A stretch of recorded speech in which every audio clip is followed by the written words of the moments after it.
సంచలనంగా మారిందో మనందరికీ తెలిసిందే. దాదాపు దేశవ్యాప్తంగా చాలామంది పొలిటీషియన్స్ దీనికి సంబంధించి స్పందించారు. దేశవ్యాప్తంగా దీనికి సంబంధించినటువంటి చర్చ జరిగింది. అంతేకాకుండా దాదాపు అన్ని మీడియాల్లో కూడా, ఇటు పేపర్ మీడియా కావచ్చు, ఎలక్ట్రానిక్ మీడియా కావచ్చు, సోషల్ మీడియాలో కావచ్చు, ఎటు చూసినా కానీ ధర్మస్థలకు సంబంధించినటువంటి చర్చ ఎంత విపరీతంగా జరిగిందో అందరికీ తెలిసిందే.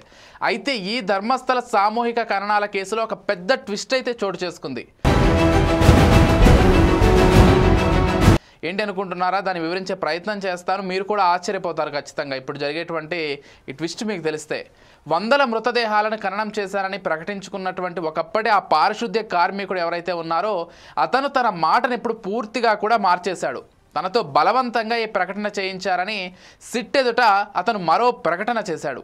ఈ నేపథ్యంలో ఆ వ్యక్తిని మరోసారి ప్రశ్నించడంతో పాటు తవ్వకాలను ఆపేయాలని అయితే సిట్ నిర్ణయించింది. అంటే ఇప్పటి వరకు అతను చెప్పినటువంటి ప్లేసెస్లో తవ్వకాలు జరపడంతో కొన్ని పుర్రెలు భయపడినటువంటి విషయం మనందరికీ తెలిసిందే. అయితే అతను ఇప్పటి వరకు నేను చెప్పిందంతా అబద్ధం, నాతో ఎవరో ఇదంతా కావాలనే చెప్పించారు, ఆ పుర్రెల్ని కూడా వాళ్ళే అరేంజ్ చేశారంటూ కూడా చెప్పుకొచ్చాడు. దీంతో సిట్ అధికారులు ఆశ్చర్యపోవడం వాళ్ళ వంతయింది. దాంతో ఈ తవ్వకాలు ఏవైతే ఉన్నాయో వాటిని కూడా వాళ్ళు తాత్కాలికంగా నిలిపేశారు. అయితే నాకు ఒకరు పుర్రెని ఇచ్చి సిట్ అధికారులకు ఇవ్వాలని సూచించారు. న్యాయస్థానంలో అర్జీ కూడా వారే వేయించారు. నేనే 2014 నుంచి తమిళనాడులోనే ఉంటున్నా అని సోమవారం ఆ వ్యక్తి అయితే ప్రకటించడం జరిగింది. దీంతో ముసుగు వ్యక్తిని ప్రేరేపించిన వ్యక్తులకు నోటీసు ఇచ్చేందుకు చర్యలు తీసుకుంటామని సిట్ అధికారులు కూడా ఐపీఎస్ అధికారి ప్రణబ్ మహంతి కూడా తెలిపారు.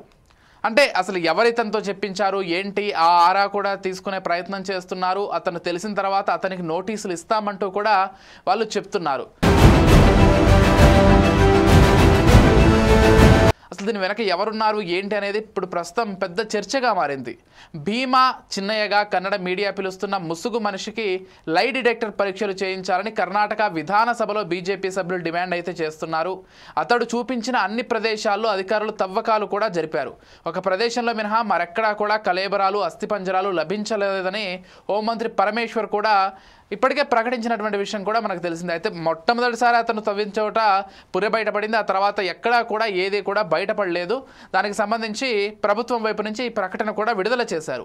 యూట్యూబర్లు ఇకపై తప్పుడు కథనాలు ప్రసారం చేస్తే కఠిన చర్యలు తీసుకుంటామని అక్కడ రాష్ట్ర పోలీసులు కూడా ఇప్పటికే హెచ్చరిస్తున్నారు హోంశాఖ వైపు నుంచి. ఎందుకంటే ఇష్టారీతిన ఎవరికి వచ్చినటువంటి న్యూస్ లేకపోతే ఎవరికి తోచింది వాళ్ళు చెప్పడంతో ఇప్పుడు అదొక పెద్ద విషయంగా మారిపోయింది. దాంతో ఇప్పటి నుంచి అటువంటి కథనాలు ఎవరు ప్రచురించినా కానీ వాళ్ళ పైన కఠిన చర్యలు తీసుకుంటామని పోలీసులు కూడా ప్రకటించడం ఇప్పుడు చర్చనీయాంశంగా మారింది. మనందరికీ తెలిసిందే, చాలామంది బీజేపీ నేతలు కావచ్చు, లేకపోతే మరికొంతమంది నేతలు కావచ్చు దీనికి సంబంధించి స్పందించారు. అసలు ధర్మస్థలి లాంటి ఒక పుణ్యక్షేత్రంలో కొన్ని ఏళ్ల పాటు కొంతమంది అక్కడ నిర్వాహకులు చాలామంది అమ్మాయిల్ని లేకపోతే చిన్నపిల్లల్ని అత్యాచారాలు చేసి అక్కడే పూడ్చిపెడుతున్నారు. అదంతా కూడా ఆ వ్యక్తే చేశాడు, ఆ వ్యక్తే వచ్చి బయట చెప్పాడు కదా, అయినా నమ్మకపోతే ఎలా, ఈ విధంగా దేశవ్యాప్తంగా కూడా ఇష్టారీతిన ఒక పెద్ద ప్రచారం జరిగినటువంటి విషయం మనందరికీ తెలిసిందే. చాలామంది నమ్మారు కూడా దేశంలో అసలు ఇదే వాస్తవంగా జరిగింది. అదే కాకుండా కొంతమంది తల్లిదండ్రులు కూడా ధర్మస్థలకు వెళ్ళినటువంటి మా అమ్మాయి కనిపించలేదనేటువంటి కొంతమంది బయటకు వచ్చి బహిరంగంగా ప్రకటన చేయడంతో తల్లిదండ్రులు అది మరింత చర్చకు దారితీసింది. చాలా రాష్ట్రాల నుంచి వాళ్ళ రాష్ట్రాల్లో కనిపించకుండా పోయిన అమ్మాయిలు అక్కడే మిస్ అయి ఉంటారు, అక్కడే వాళ్ళని చంపేసి పూడ్చిపెట్టుంటారు. ఇటువంటి ప్రచారాలు కూడా విపరీతంగా జరిగాయి. దీంతో ధర్మస్థలి ఒక్కసారిగా దేశవ్యాప్తంగా ఎంత పెద్ద చర్చకు దారితీసిందో మనందరికీ తెలిసిందే. అయితే ధర్మస్థలి చుట్టూ ప్రదేశాల్లో చాలామందిని చంపేసి అక్కడ పూడ్చేశారు.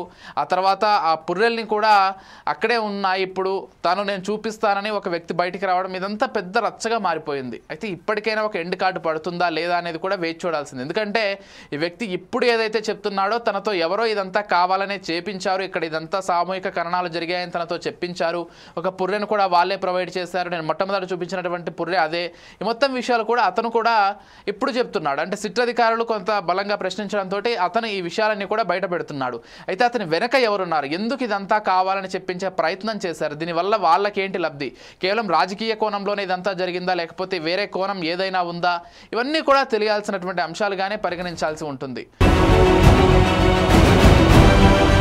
అంటే చూడాలి ధర్మస్థలిలో ఏం జరిగింది, ఏం జరుగుతోంది, ఇదంతా కూడా ప్రస్తుతం దేశవ్యాప్తంగా చర్చనీయాంశంగా మారింది. చాలామంది బహిరంగంగా కూడా ప్రకటనలు చేశారు. అంటే ఈ దేశంలో ఇంత పెద్ద ఒక నేరం జరిగితే ఎవరు కూడా పట్టించుకోరని బహిరంగ ప్రకటనలు కూడా చేశారు. ఇప్పుడు వాళ్ళందరి నోళ్ళు మూసుకున్నట్టయినా ఇవన్నీ కూడా చర్చనీయాంశంగా మారాయనే చెప్పుకోవాలి.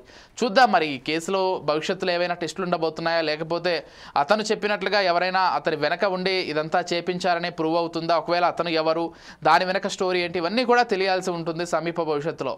Keep watching 4 Sides TV.